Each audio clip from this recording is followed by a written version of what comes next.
a podcast to honor the gods. This better come with a sacrifice. Deus Ex Media. Content and Capable recognises the Indigenous people on the land of which we record this podcast on, the Bowendig people. We offer a respect to elders past, present and emerging, and extend that respect to all Aboriginal and Torres Strait Islander people. Sovereignty was never ceded.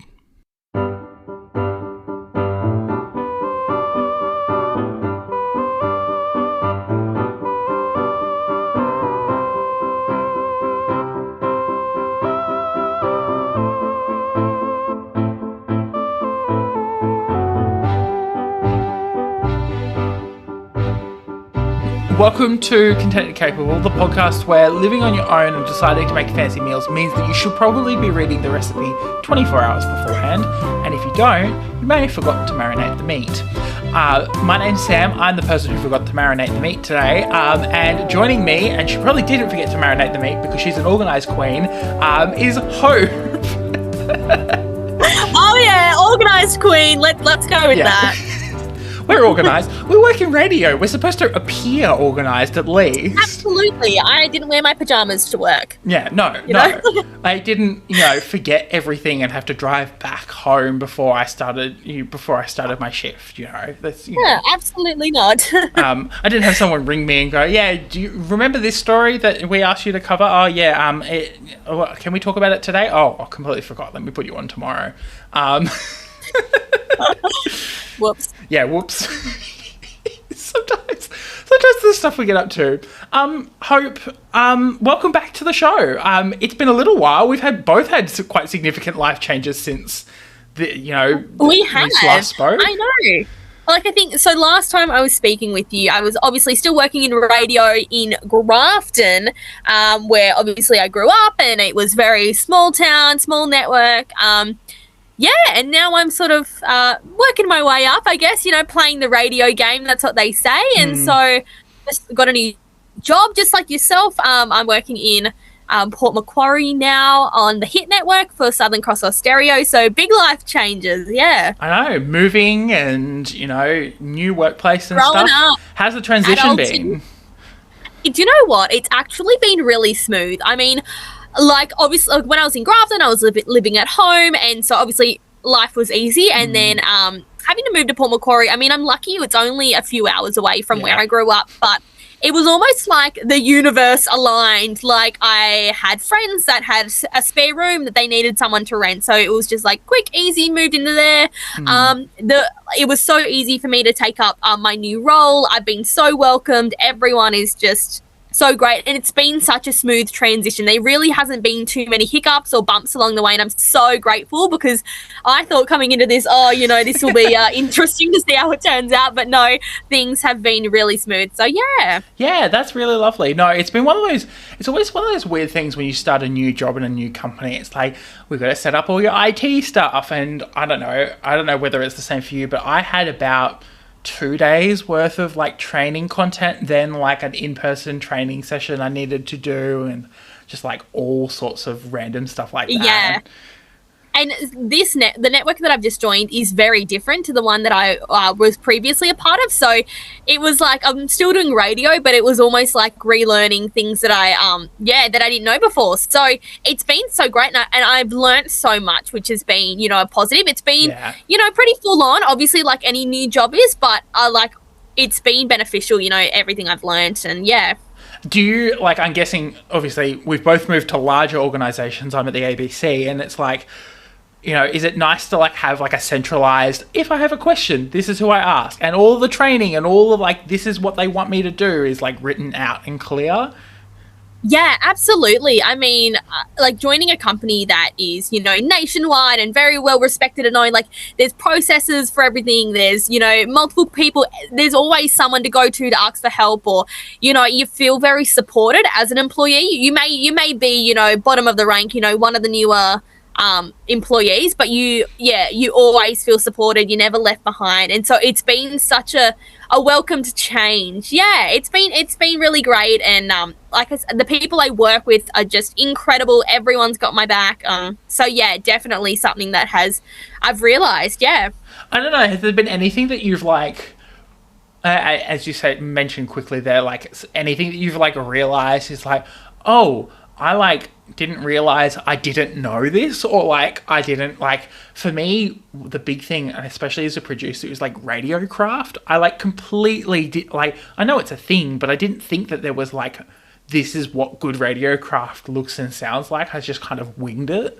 I don't know. Yeah, well, I mean, one of the biggest things I've learned is at my previous show, we had very minimal like listener interaction almost, so I didn't really do many live callers or any of that sort of thing. And so moving to the Hit Network, we're really lucky. We have so many great competitions and games where people can call us up, and I get to interact with the listener and like get to know them, and that has been, like I said, something I hadn't really done before, but I'm loving it. I mean, I could talk to anyone for hours, doesn't matter who it is. So I'm like, hey, like, how are you? I've got like regular callers now, which will call up, you know, most days. And I'm like, girl, what's happening on the weekend? Like, what are your plans? How was, you know, this show that you went to last week? Like, I feel like they're my friends. Good. It's so awesome. Yeah. That's amazing. Do you get like, I love reading our text line. It's like almost hilarious reading the ABC's text line, because there's two ways you can text the ABC. You can do it through our app, or like through the normal phone number. So every now and then you get like a text and you can tell exactly who they are, where they're from, like everything. Yeah. And sometimes there'll be like a little note of like, this person's the local driving instructor or something. And it's like, then you get like a detailed history, so you get all of this, and then they'll send like the most random text message, or like they'll accidentally send a message like to you that was meant for someone else. Oh my God, I would love that. That's so funny.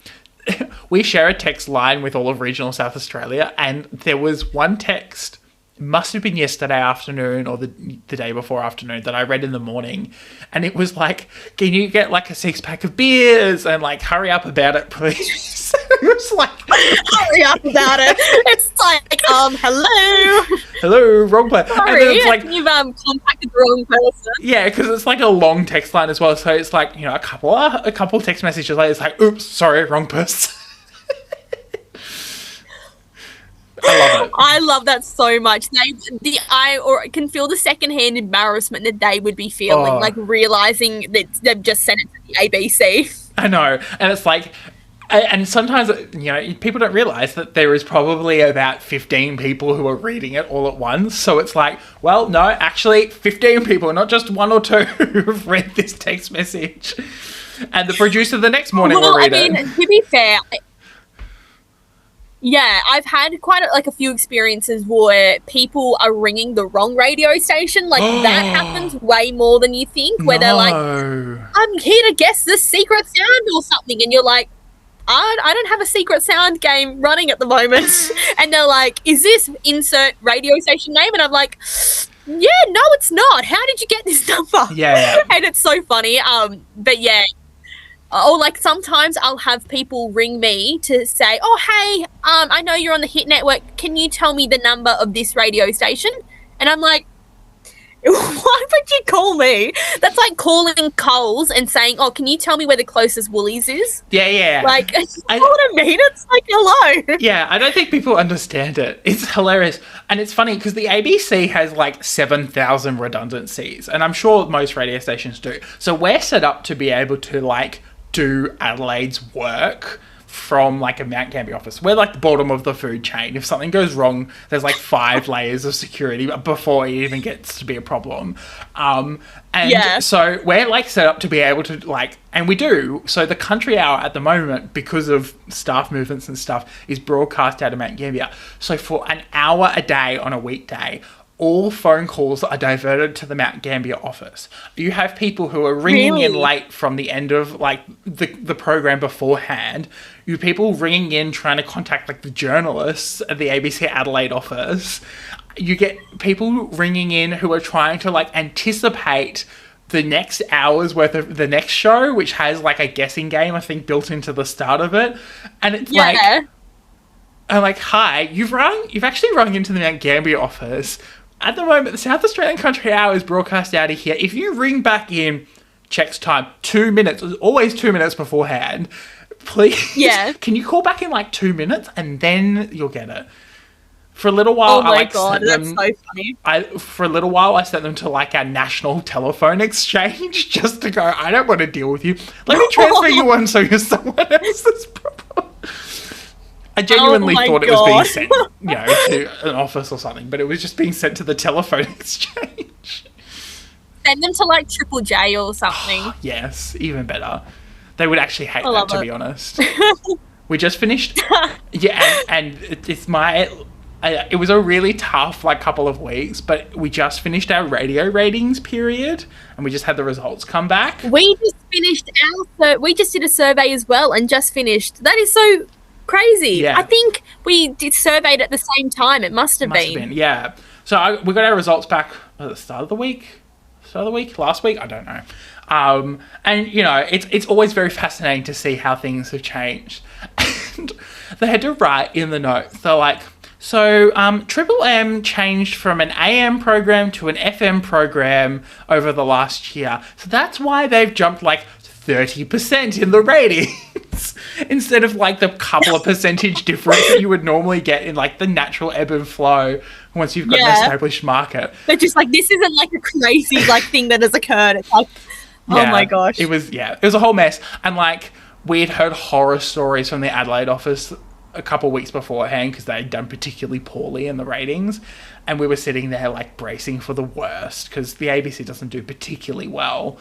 We try, but marketing is not what the ABC does a huge amount of. So, but it was just we were bracing for it, and it wasn't as bad as we thought it was going to be. But it was just one of those really stressful sets of 3 weeks where you were how much more can we physically do for 3 weeks without burning out? Well, well, that's what I'm saying. We just went through, literally this exact same, went through survey here in Port Macquarie. And so for the 3 weeks that it runs, we had a lot of, things in place. We were doing OBs here and there, outside broadcasts for non-radio people. We were constantly, in the community, wherever we can, because it's very full on, and you want to show the community you're involved and you're happy, and so and it was the first time I'd ever experienced a ratings process or anything, so I was very new to it. A little bit stressed, didn't know what to expect, but no, I'm happy with the results, and always looking. For me, being here only 3 months, they weren't too bad. I was proud of myself, and we put a lot of effort into it, and we did what we could do, and we're lucky here that our Triple M station and our hit station is really embraced in the community. Yeah. So we did a really good job, and I'm really proud, especially of Strawny, who's over on the other station, Triple M. It's such a tiring process as well. You think 3 weeks is not a lot of time, but when you do a show every day for 3 weeks for a couple of hours, it's and trying to put extra effort in. Oh, I'm just really, really tired, and there's a lot going on, and and I think that's one of the big misconceptions about radio, and I've actually received this a lot on my social media recently, where people have this idea that you rock up 5 minutes before the show starts, and you just have a bit of a chit chat behind the microphone, and then by the end of the show you get up and you go home, and it's not exactly what it is about. People think it's the easiest job in the world, and I get people will say it all the time, and I'm and whenever somebody says it, I'll get family or friends say oh, you just have the easiest job ever, I wish I had that job. I actually say to them, I'm all right, you go in on Monday and you do the show for me then. That's great. Perfect. Thanks. Easy done. And you watch them freak out I don't know, and I'm that's right. That's right, Uncle Craig, Yeah, that's right. But it's a lot more effort. Got the planning and promotions and meetings, and we get air checks and making sure we're always working to better our shows, and staying up to date with what's happening in media, and it's a lot of stuff goes into it, and that I think people don't exactly know. No, and it's a messy kind of industry. You mentioned rocking up 5 minutes beforehand, and it kind of is. You don't rock up at work, but you end up often in the studio like with maybe a half a minute to spare before like the show is supposed to start, because you're like so flat out trying to like get everything ready to go. There are definitely times where I'm like, I could have used like an extra 3 hours to like get everything ready and make sure I feel prepared, but the show starts in 30 seconds, so you know.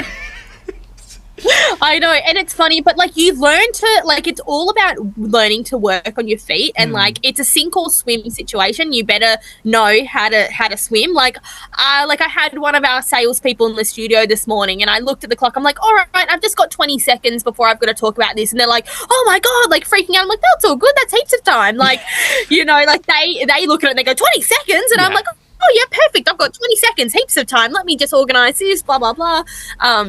The way it warps funny. Our sense of time, like completely so. Yeah. Like I've had moments like where like 20 seconds feels like a lifetime, and you got 20 seconds, you got heaps of time to get it sorted. I'll have a full conversation in 20 seconds, but give me like 4 hours and it's gone like that. Like I've just gone. Yes. Yeah. Isn't that so strange? Like, oh man, like I'll look at the thing and I'll be like, but even, like, for me, I'm like, okay, I've got, like, a song and a half. Let me, like, run to the toilet, and then I'll be back. And I'm like, oh, I've got heaps of time still. Like, I could have, you know, it's, like, yeah, it's strange. I do wonder what, like, normal people, how their perception of time is, because it's just, like, when you've got a clock above you in every corner of the office at all times, you're always looking at the time. And for me... And you're, like, calculating how long you should be speaking for and getting it on the dot. And then like for me in commercial radio, like knowing that I've got like a 13-second intro on this Beyonce song and figuring out how to fill that time, but also it goes so quickly in it. Like it's you know what I was really surprised at? I was really surprised how much music is played on the ABC. Like we still get full proper playlists of music sent to us each day. It's weird. Like I didn't know that. Yeah, I was fully expecting, like, we have to play a song every half an hour. Okay. So there's like the exceptions to the rule. Like there's half an hour of programming that's nationwide, that's AM, like there's no music in that. And we often don't end up playing a song in that second half hour of the 8 o'clock slot because we end up doing our hard news then as well. But like, we'll play like 3 songs in a half an hour like run because we just don't have... Not necessarily we don't have content, but we're breaking up like shorter segments of content. Yeah. Just like didn't even think about it. Like I was like, oh, so we got to play like Beyonce's Blackbird the other day. It was lovely. Oh, so good. Yeah. 15 minutes later, I realised I had made a terrible mistake on something else, and I felt terrible for the rest of the day. But you know, that was the high of that day. But you know what? It's so funny where, like, you get your playlist for radio. Because obviously, like, we're not the ones choosing the music. But you'll get your playlist and there's, like, a rogue song in there. And you're like, is that supposed to be here? Like, for the Hit Network, we're very, like, you know, younger people. We play a lot of, like, Taylor Swift, Harry Styles, like, all that sort of music. And then, like, the other day, there was, like, a Nickelback song put in my playlist. And I'm like... I mean, I'm not going to take it out. Like, I love a bit of Nickelback, but it was, like, so random. I'm like, is this supposed to be here? Like, was this an accident? Is this supposed to be, like, the Triple M playlist? Like, something's been mixed up here, but I was like, hell yeah, like, let's crank the Nickelback. I was all here for it. Our office, like, skews well below the demographic we're aiming for, and what they've just adjusted the playlists, which means that they're a lot more, like, older tunes. It's meant for, like, your 40 to 60-year-olds, and it's, like, you know, a lot of the music I grew up with, like, it's my parents' music. I love it. But, but then, I don't know what's happened in the last 2 weeks. We had Taylor Swift on at one point this morning. Beyonce ended back. Miley Cyrus's Flowers played in the last half an hour of today's show. Like, I'm like... There you go. but then you'll get, like, weirdly, like... You know, you'll get some Luke Combs or something, but then you'll get, like, some random artist that you've never heard of that's, like, mildly religious. You recognize the song, and it's like, oh, you're all, like, a one-hit wonder. And now that I listen to these lyrics as an adult, it's like, yes, that is, like, you are clearly, like, a Christian musician who, like, had one hit that made it mainstream. Like, oh, my God, that's so funny. It's just it's crazy how it works like that. Yeah. Yeah, and like sometimes you like sit there. Like I don't normally see the playlist. That's the presenter handles the playlist for us, and I just handle the content and the phone calls and everything. And I probably should be looking at the playlist a little bit more closely, but we had to get taught how to read them just in case. They are just like. It's like 100+ page document that gets sent out to like everyone every day. Of like, here's the music, and it's weird. They always send it up with this warning of like, please try to play these songs in order. They have been put in this order for a reason, and we're all like sitting there going, maybe not though. That's like it's funny. It's like that on the Hit Network as well. Like. That's another thing I learned is that every song is like chosen for a reason. They set it out with different genres and different years, and so it's in like a certain order. Like it's very smartly like chosen, and like because I came from a network where like it was very much like we like music was just put in, and like I could edit and change and add in songs and take away songs, and it was just like, but like the music for the Hit Network is very like calculated, and everything's in it for a reason. It's actually really cool to see. The way things are. We've had to do like our fair share of emergency broadcasting too, which has been very interesting as well.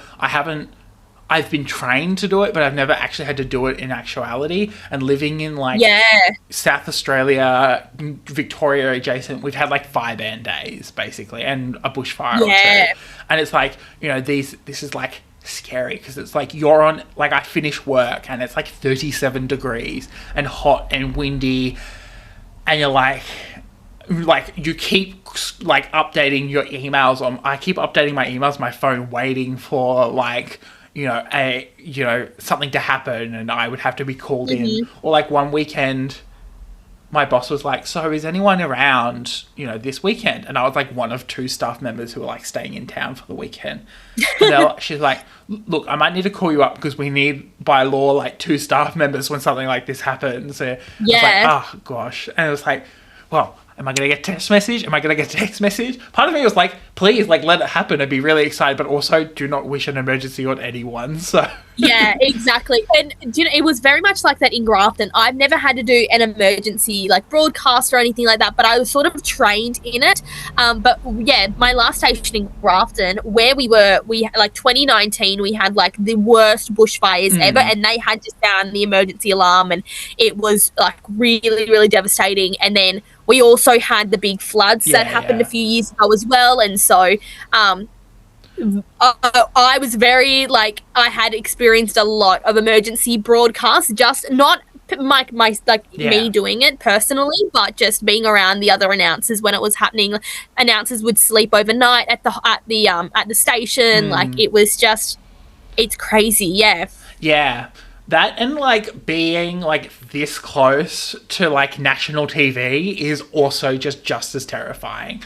Like, because it's the ABC, first and foremost, is news, and hence why our radios talk back, not music. And it's like, you've got a team of journalists who are sitting there, like, going, what stories are we writing? What articles are we putting online? But also, like, oh, can we put this story on the 7 p.m. news statewide? Or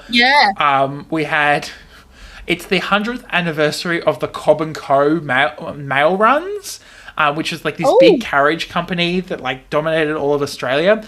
We did like a live cross into news breakfast. It's just... Did you really? Yeah, well, I wasn't a part of it, but like I was... my colleague was like, heading off to Penola, I'm going to do a live cross. And we're like, okay. Oh my God. Shit, you're going to be on national TV in about 10 minutes. No way. You got to say hey to my bestie, Tony Armstrong. I love Tony Armstrong. He's been missing from the screens for the last, like, 2 weeks. I've been very sad. Yeah. Oh, do you know what? Randomly, I don't know him at all. Yeah. I think he's so cool. But I was at my local shopping centre in Grafton a few months ago, and he just like walked into the shopping centre and went to the local kebab shop and ordered a kebab and then walked out. And I said to my mum, I'm like, that is literally Tony Armstrong from the ABC. And she's like, no, don't be ridiculous. And then next thing we know, they'd filmed, like, the ABC filmed like a big special in my town for our like Jacaranda festival, and he was there, and it was just like, what? But yeah. It's funny watching sometimes, and because the TV's on beside me at all times, because if there's like something emergency, I don't know, say the Queen dies again or something, you know, we would probably swap to like the television programming at least for the announcement, because, you know, it's very... I mean, it's there, it's live, but also, like, you get to see, like, the movements of the staff members. So, for example, like, Michael Rowland, who's one of the presenters, he's been gone for the last week as well. And so it's like, you know, and then people fill in. You've got, like, your regular contributors. They're making way for you, Sam. Yeah, of course. They said, there's this guy in Mount Gambier that I think we need to get on News Breakfast. One day. But, if they offered it to you, if they said, like, seriously, we want you to be, like, on TV every day, News Breakfast, would you do it? I would. There'd be so many thoughts going through my head. It'd be, first of all, it would be like, oh, yes, please. But also, now I need to go and, like, buy, like, a whole bunch of, like, TV-worthy wardrobes and, like... But surely they would have the wardrobe for you. You're, like, a celebrity now. You'd be at the Logies. You'd be, you know... Someone's got to figure out my makeup routine, like... Yeah, exactly. To get the hair done. Yeah. Like, it'll be a whole thing. I think it would be so chuffed and, like...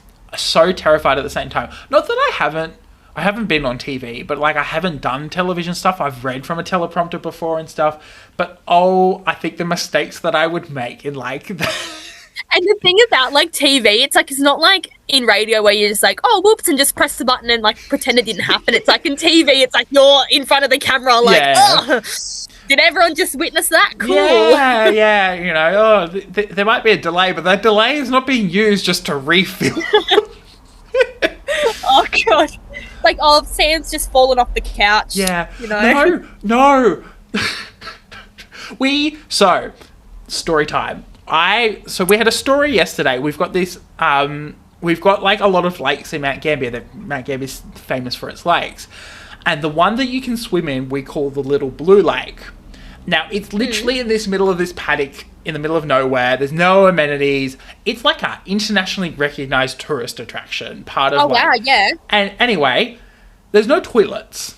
So, can you see where is this story going? Oh my God. Yeah, so sorry to get a little bit disgusting, but like local tour operators and like divers have seen human excrement in the lake and around the lake. No. So it's like a big issue. This is a tourist destination. So we took this story. Why do they have like a public bathroom? Yeah. So we took this story like incredibly seriously. We're like, you know, we contacted council, we contacted, you know, the water department who owns the land, and we talked to a local tourism operator and a local diver, and they said things like, we want changing rooms and we'd love to have it, you know, be able to, and it's just a danger. The car park isn't up to spec. It's actually really dangerous for really low set cars, and you know, we could be doing better to make this place safer for all.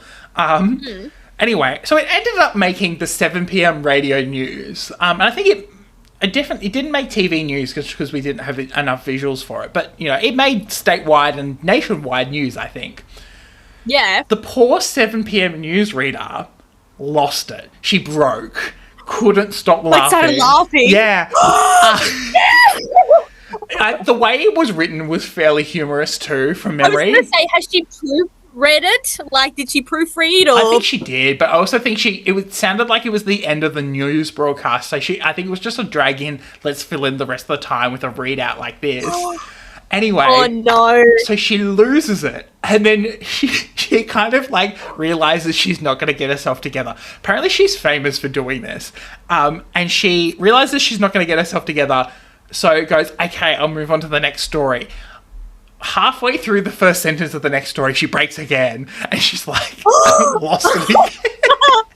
Okay, but to be fair, like, it is a funny story. Well, so our bosses sent it to us, so we spent all day talking about it on breakfast. So we played what had happened last night, and then we talked about it and was like, oh, what are your favourite radio bloopers? Because everyone's got radio bloopers.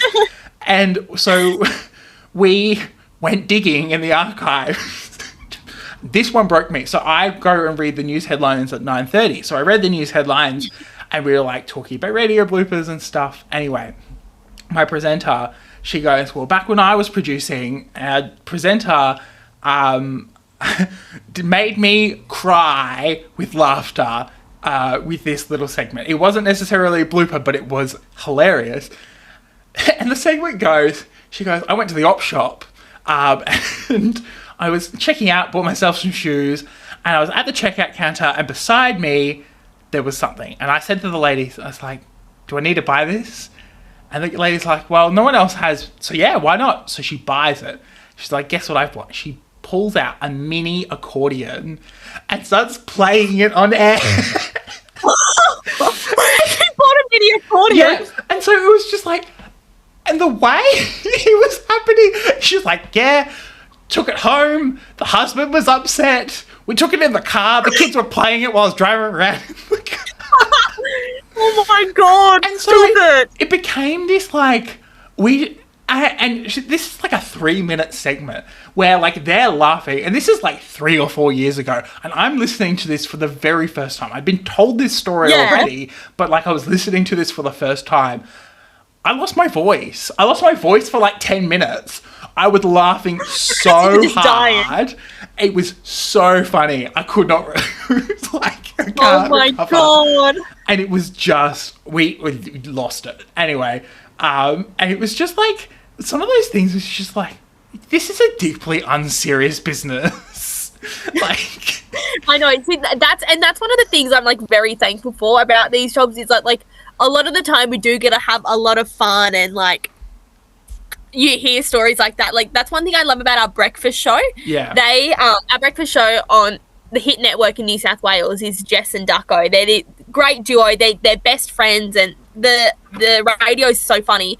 But I actually had like a one-on-one call with them recently coming up to our survey, and they're so great at their jobs. And I said to them, just one of the questions I said, like, because they interview a lot of, celebrities. They get people like Guy Sebastian and that on their show. And I said, like, oh, what's your dream person you'd want to interview? Me, I'm thinking they're going to name some like A-list celebrity.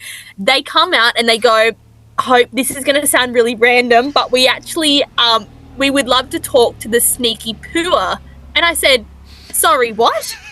And they said, we got a call the other day about a woman who witnessed another woman walk into a chemist and go up to the counter at the chemist and say, oh, hi, guys, I think a dog has come into the chemist and done a number two on the carpet.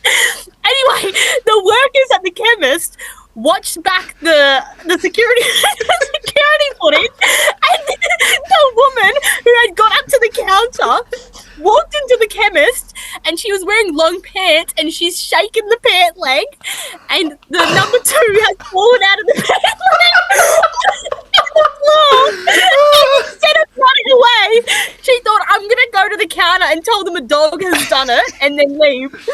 So no.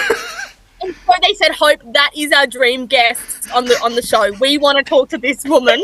What was going through your mind when this occurred? And I just think the best thing ever. I love that. This is what I love about radio, is that I think we spend a lot of time like reading and stuff. So when we're like out and about in the wild, we notice what people like, and we talk about the way we speak and stuff. So we notice some of the weird things that people do.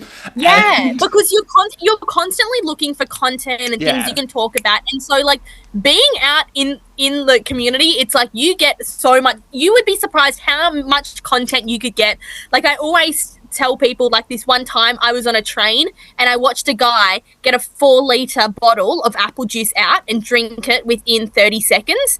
And then I had never seen anything like that. And I just thought, this guy is crazy. Yeah. How did he just and drank the whole thing and just sat there normally? And I'm like, people are weird. People are weirdos. And I love them for that because they give me some great things to talk about on the radio. Yeah, it reminds me, there's a TikTok I remember watching a couple of weeks ago that was like, what are your local celebrities? People that like within your friendship group, like you share. So for a little while, I wore this shirt, and it's a particularly common shirt. I got it for like a birthday, and it's got like red and white stripes, but like one of the stripes at the top is like red as well. So it's usually blue and white stripes all the way down, except for one of the white stripes is replaced with red. So it's just a relatively plain striped shirt. Wore it probably often enough that my friends had started to notice, like when I hung out with them. I didn't have many clothes at the time. Anyway, it became a meme. And so for my 21st birthday, my friends, my siblings, all rocked up in this shirt. They bought like 20 of them. They sold out multiple stores around the city just buying up these shirts. Just one shirt. Yeah. Stop, that is so funny. So then I had other friends who weren't in on the joke who rocked up to this birthday party and were like, wait, was there a themed dress we were supposed to... I'm like, I'm so sorry. They've pulled a prank on me. Please forgive them. They're all weird. Oh, that is the greatest thing I've ever heard. But then from then on in, we would send photos of each other whenever we saw someone else wearing that in the wild, including each of us. Yeah. We would send a photo to this group chat of like, just spotted the shirt again, everyone. It was just... Where were they at the party? Well, like that person obviously didn't get the invite. Well, it's like every second man, I think, owns this shirt. So I'm like, yeah, it's like a basic common shirt. And it's just like, oh. Oh, I love that so much. I love That's what I'm saying. That's a radio topic in yourself. You could say, give us a call. What item of clothing do you just wear religiously, Yeah. There you go. It's like, what's the piece of clothing you put on every day? Like, and this is the thing is that, like, there are a lot of things that, like, day to day people don't think about. They've got other things to worry about. And sometimes, like, your job as a radio host is to just, like, bring attention to them. Did you ever consider that you've got a weird habit that, like, people didn't realise was weird? Yeah. Like, it's just the best. Yeah. And I'm always jealous of the people who have an afternoon show, mostly because you guys don't have to worry about waking up at the arse crack of dawn. But well, I mean, to be fair, my show's like at a strange time. So my show's 9 to 12. Oh, like 9 to 12. So it's not. Yeah, so it's not like a breakfast show, obviously. So I don't have crazy hours. I actually have a life, but but I actually sort of enjoy it more. So my old show in Grafton was 2 to 5 in the afternoon. So it was sort of like more of like an afternoon drive sort of program. But I don't know. I love this sort of earlier show because I used to feel like my work day was always, doing everything and planning and stuff, like waiting for the show to happen. Yeah. But now it's like the first thing I get in and do is my show, and then I spend the afternoon sort of like wrapping everything up, making sure I'm organized for tomorrow. Like it's a lot. I don't know. I like the routine a little bit more. I like it too. I don't like have to get up. Yeah. I start, so work starts at 5:30 for me for a 6:30 show. Which is a slog.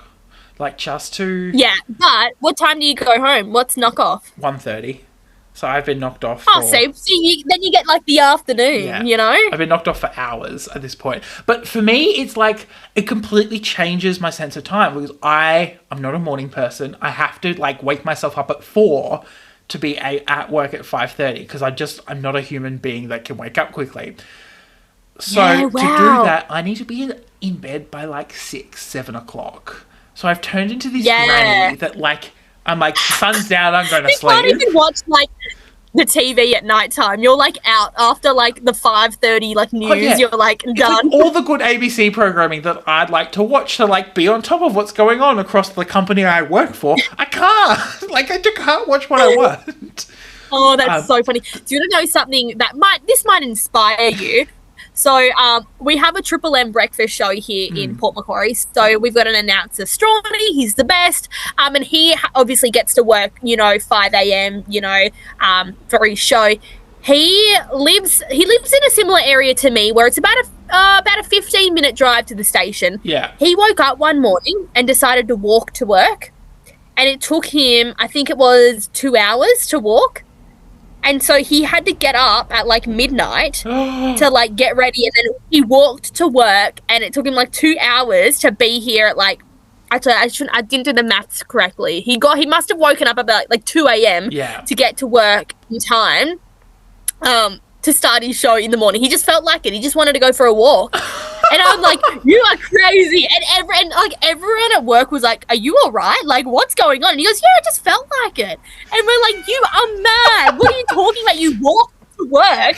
You walked 2 hours to work voluntarily at 4 a.m. And he goes, yep. Like, it was just so crazy. So there you go. That might inspire you, Sam. I do live a 10-minute walk away from work. It is like literally a 2-minute drive. I get worried for my car sometimes because like it like runs for like all of 2 minutes and then I turn it off twice a day and that's it sometimes. It's just like I almost feel like it's really hard to make friends in a town where like your knockoff time is so far removed from everyone else's knockoff. Like literally, I will go to call like my siblings or something, and they'll work 9 to 5, and it's like 1 o'clock. They're on like smoko, and it's like, please, can you like? They're like, stop harassing me while I'm at work. Yeah. Well, sort of like for me, my working hours are sort of, I've made them sort of like 7 to 3. So, which is like really great. But by the time I knock off at 3 p.m, because I live with a couple of girls, they both go to uni and they sort of work nighttime. Like one of them works at Coles, the other one works at Dan Murphy's. So by the time I get home at 3, like they've just started work, and so it's like I never see them. And like, but I'm up at work before they're out of bed. So it's like, unless it's like the weekend or something, like I'm like living by myself. It's the weirdest thing. It is, and it's hard. I do like the format of having your show at the start of the day and like then getting everything for the next day ready in the afternoon.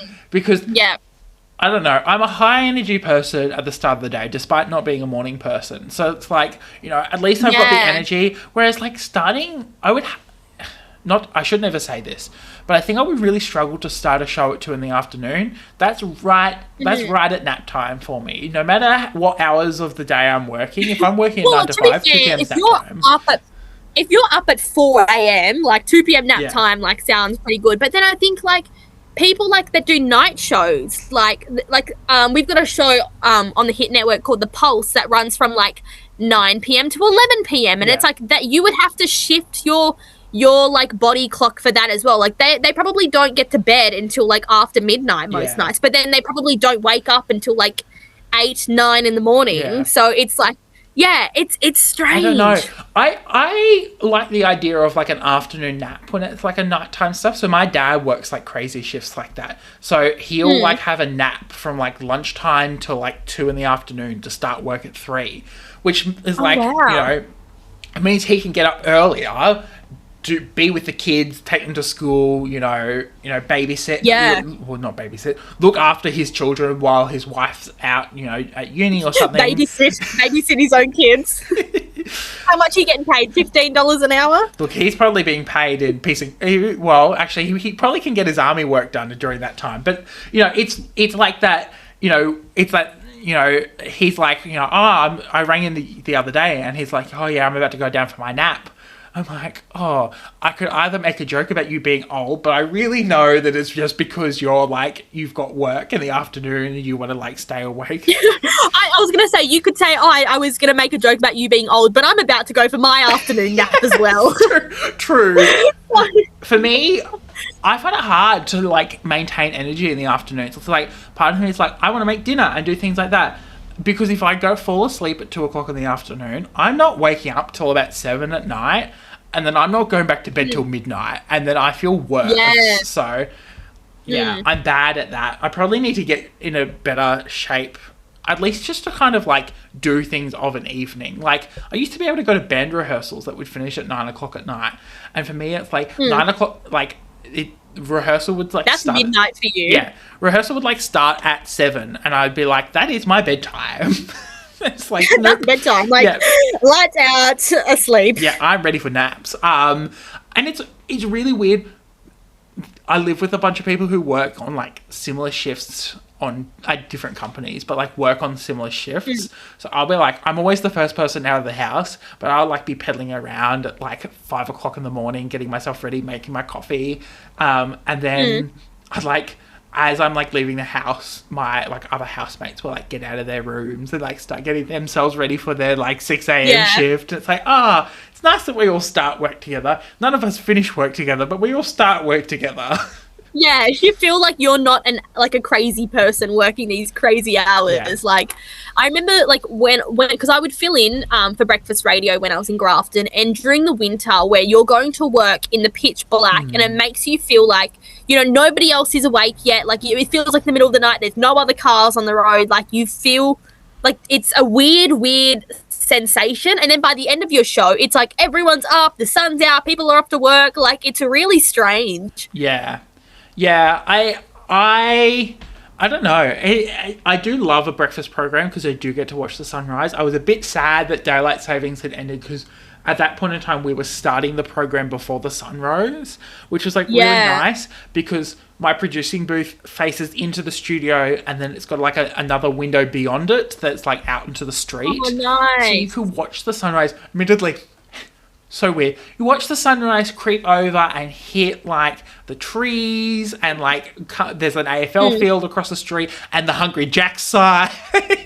It's like just the beautiful scenery. Yeah. The beautiful scenery on the other side of the street, the Hungry Jacks and the AFL field, and you know, every second car being like a logging truck. You know, I love that. I do like it though. It's really nice to like, and part of me is like feels bad for the day because at some point in my career I'm gonna have to go and work in the city. Almost like misses. He's like already like going, I need to savor these moments of like living in the country and like having I don't know, beautiful scenery. It's sort of like like for me, like I've always said, like it's my like dreams and like goals, like long-term sort of goals stuff to like work in the city one day, because I mean I love the city. I love Sydney and Melbourne and like that's just totally my scene.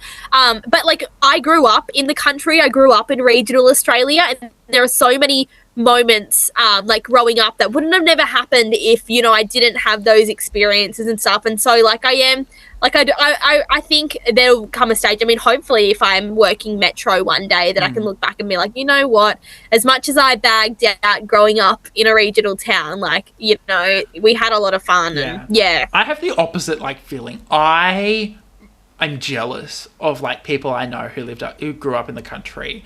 I like, having lived in the country for the last year and a half, and admittedly this is very rose-tinted glasses, like I know that there are things that I was able to do because I lived so close to the city, but but at the same time I look at some of the elements of like, you know, especially when I was living in Mansfield in Victoria, of like being able to go and wander the streets and go and hang out with friends at the footy field and stuff like that. When you live in a town, like in the city, where there are so many roads and so many cars, and, you know, you might be going to school with a whole bunch of people, but they may be living on the other end of town from you or something. Yeah. You know, living in a small town, especially, I really did like the town of 5,000 because it was small enough that you knew everyone and trusted everyone, but like large enough that there was like a variety of people.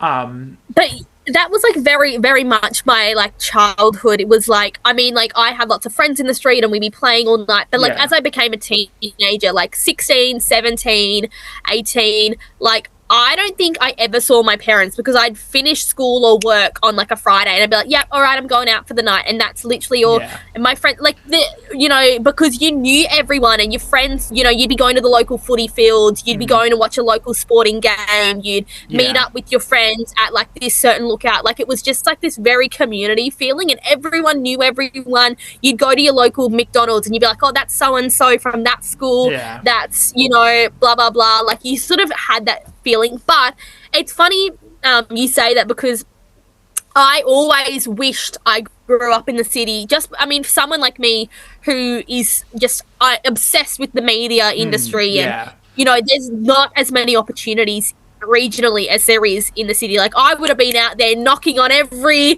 television, radio producer's door, like, you know, I like, because that's just like me, and I like the opportunities you get in the city are just unmatched, and so you do feel like neglected and left out in regional Australia. And it's fun. It's actually one of the things I'm probably the most passionate about, because I feel there's a strong correlation between growing up regionally and where you have your standards and your career goals. Because when you grow up regionally, there's this preconceived idea that it's like, you're not going to go very far, you know, you're not going to do very much. Like, you know, like like there was always this understanding that like those opportunities aren't made for you. And that's how I felt, especially like wanting to work in media. Like I would tell people like, hey, I want to work in like radio and TV and all this stuff. And And people would laugh at me. People would be like, "Oh, that's so funny. You think you could do that because, like, you're from Grafton. That's never going to happen." Yeah. And, like, it was this preconceived idea.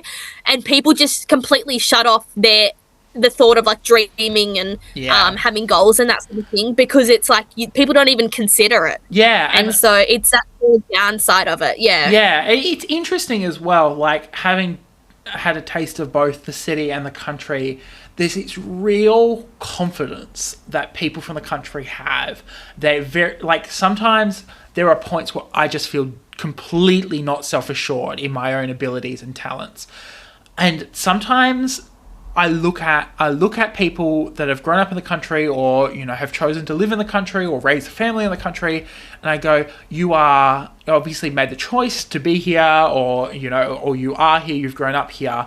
That shouldn't limit you. And I do think, not to, like, get super critical, because the ABC is guilty of this as well, and I think all radio stations and all TV stations are guilty of this. The way that media has kind of retracted from country Australia, I think is a danger. I won't say it's a bad thing. I think it's a dangerous thing for nurturing good talent. I think that people from the country are much better at telling stories that are human-centric than people who live in the burbs of outer Brisbane like I did. You know, there are things that I'm good at, but there are things that I look at. I look to my friends who have grown up on farms, or I've looked at my friends who've grown up in the country, or, you know, who are much better at this, and I go, you are more qualified for this, can you please do this? Like, you know, I've had, you know, even people who've just lived in a country town for longer, and you build up those contacts or that understanding, or know who to ask or who the right person is. Even moving state to state, we had a road closed in Victoria, and it connected to a town on our broadcasting patch in our side.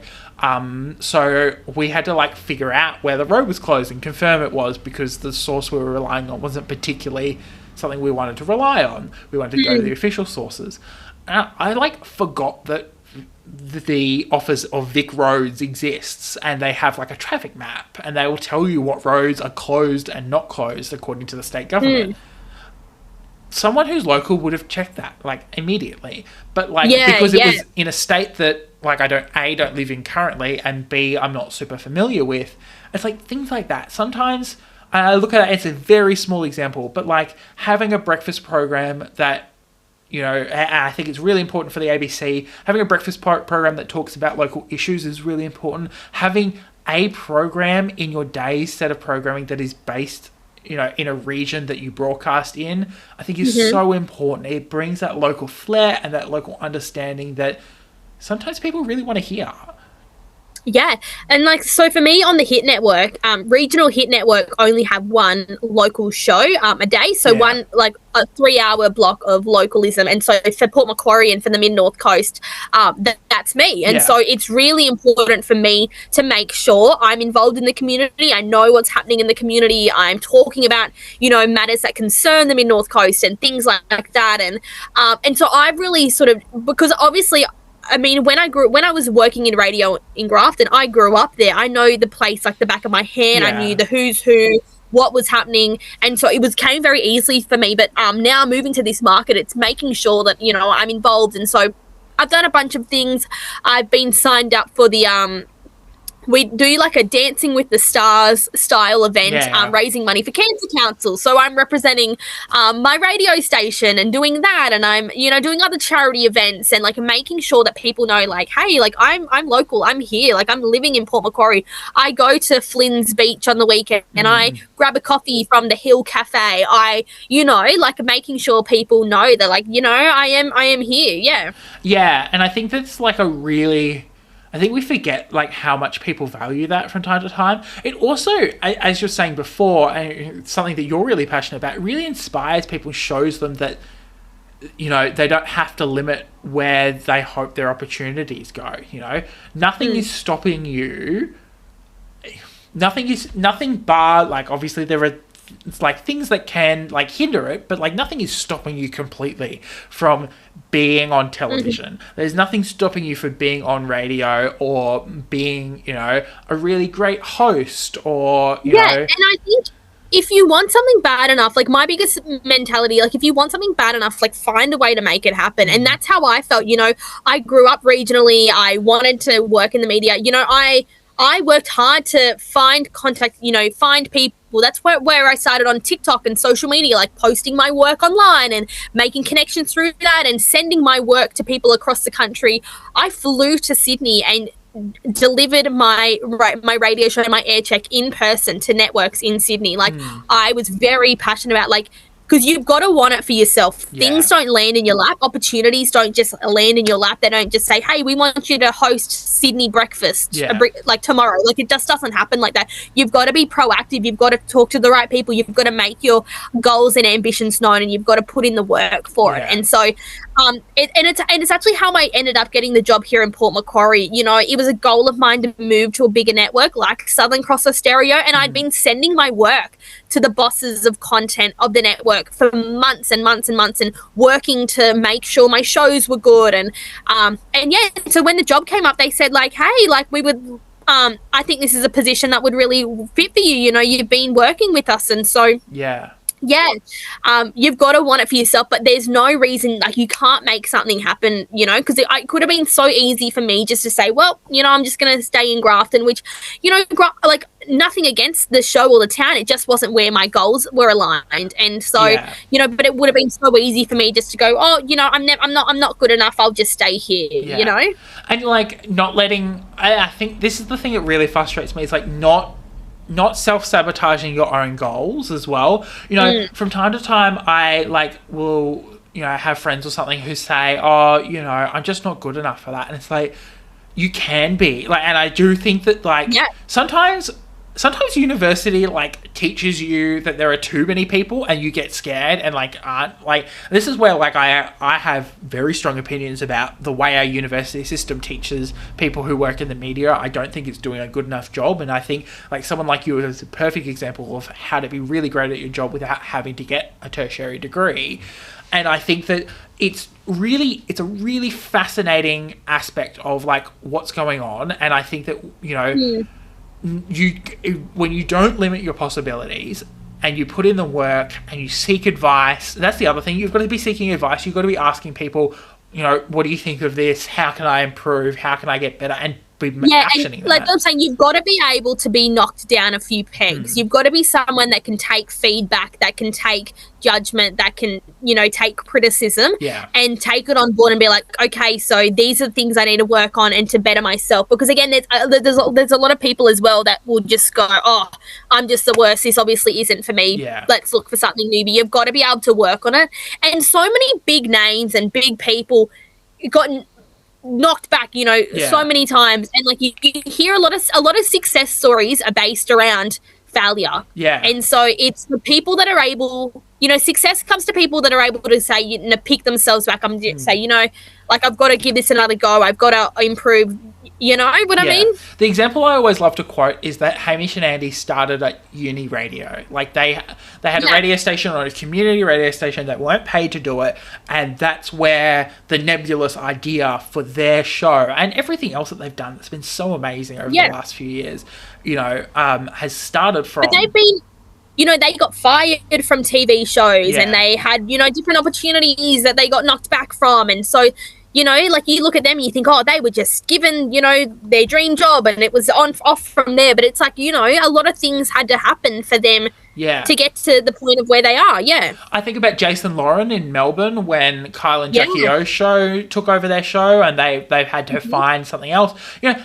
Imagine that being at the peak of your career on breakfast radio in Melbourne, and then turning around and going, the biggest market in Australia. And going, you're not quite what we're good enough. We're gonna syndicate our programming from Sydney into Melbourne because we think it's a better option. I feel so sorry for them, because it's that is such, of all the setbacks to be really bad, that's I would have understood if they walked away from radio at that point. That's a really hard thing to kind of get yourself back from. But they've come back, they're full of energy and excited, and I think that I have to remind people from time to time, I submitted 65 job applications before I got this one. just to the ABC. I'm not talking about any application to any Yeah, other wow. organisation. You look through the list of applications I've put in, and the number is about 65, and that's 65 rejection letters. Like that's quite a tangible chunk of like people turning around and saying no. And a lot of phone calls and a lot of chats about like how can I do better, making sure that every skill that I've gained over the past 4 years is still current. When I worked in print media, I made sure I got myself on community radio to keep myself behind a mic and practicing stuff so that when the opportunity came to take this job, I could turn around to them and say, for the past 6 months I've been hosting the Sunday afternoon slot from 1 till 4, and have been just doing music and chatting about what's going on in town before on community radio, just for fun. And it's funny you say that, because even myself, I got to a point where I was getting rejected for jobs I forgot I had applied for. You know what I mean? I'm like, I forgot I applied for this job, because, you've got to put your name up for everything. And then I would apply for jobs thinking, this is a perfect fit. Like, I'm a shoo-in.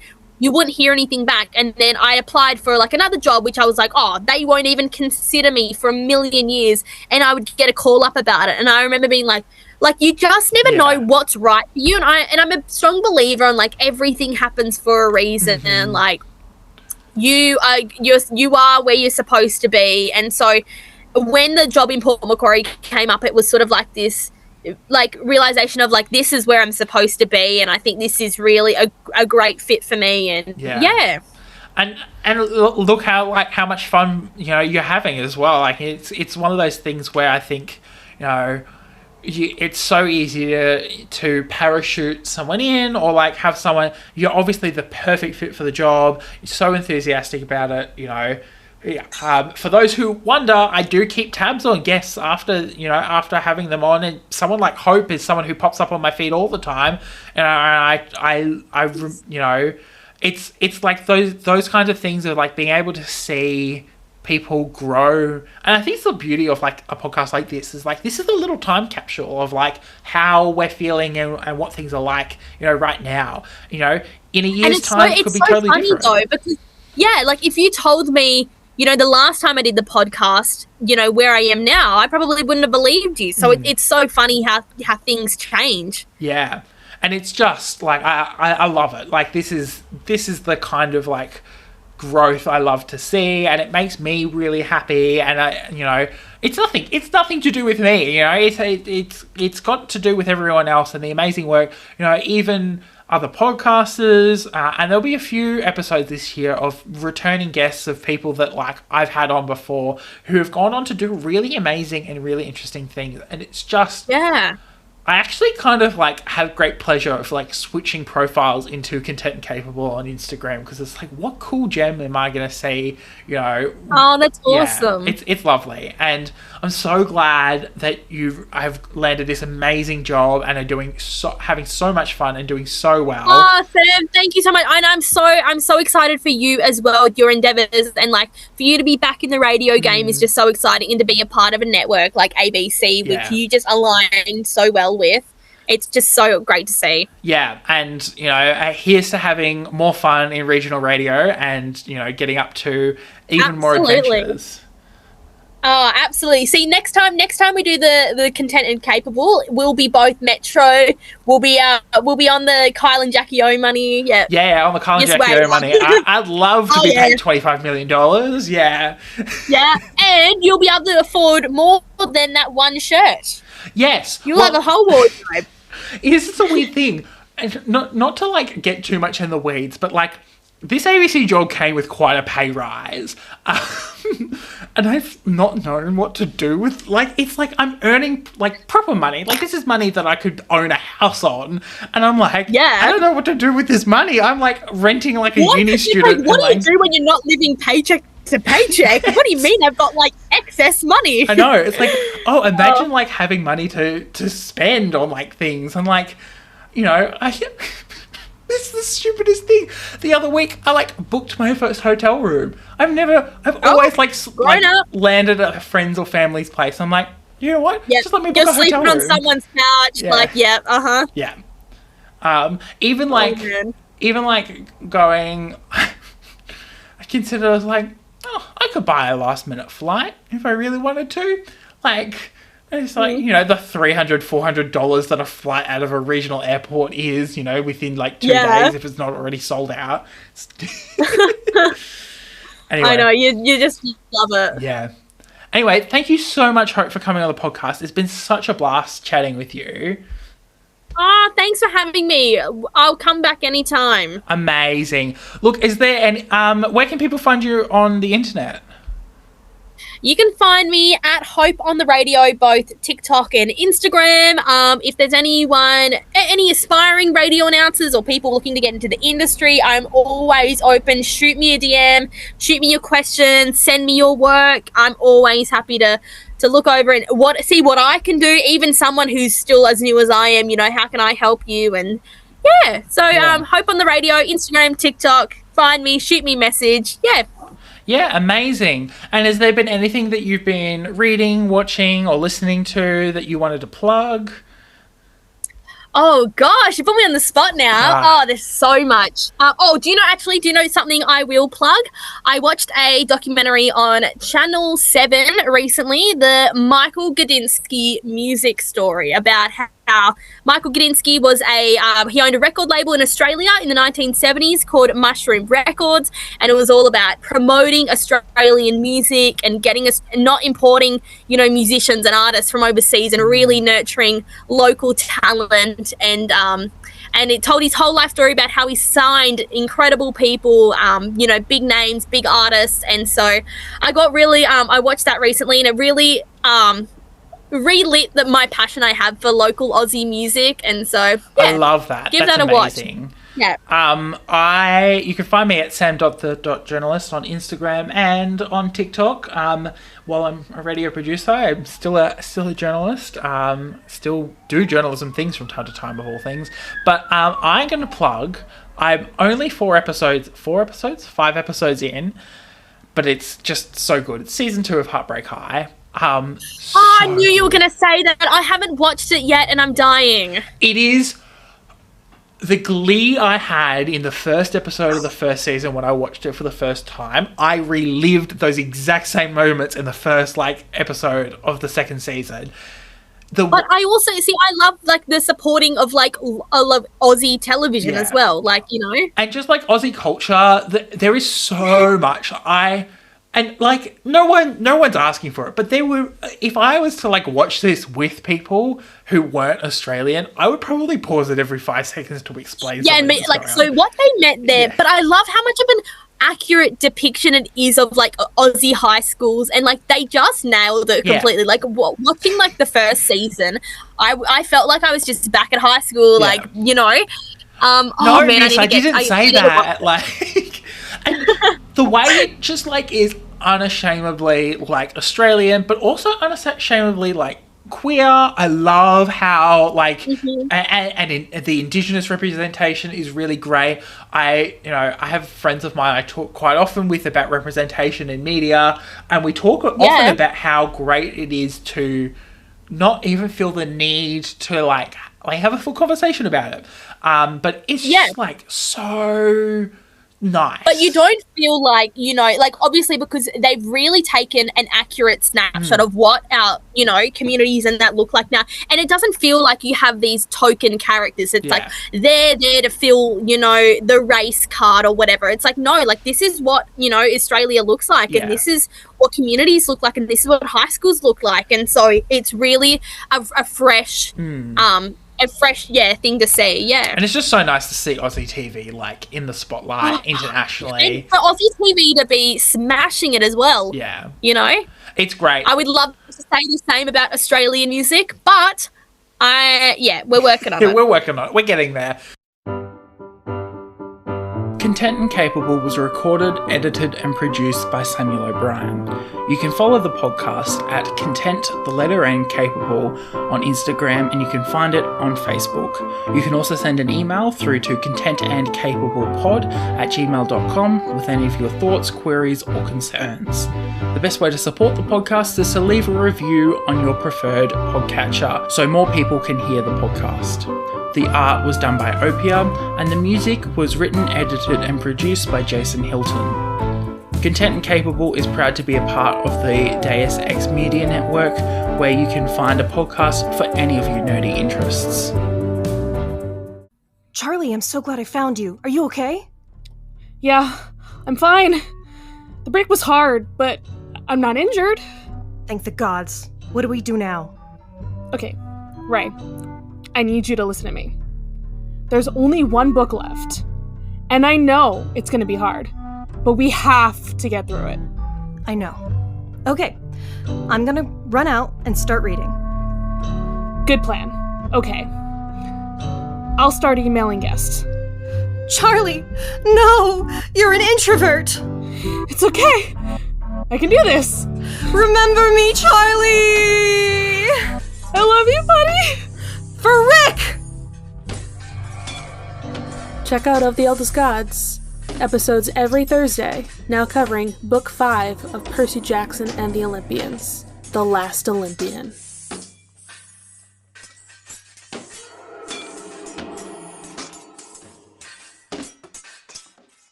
Thank you for listening to Content and Capable. Don't forget to rate and review, and we'll see you next week for another episode.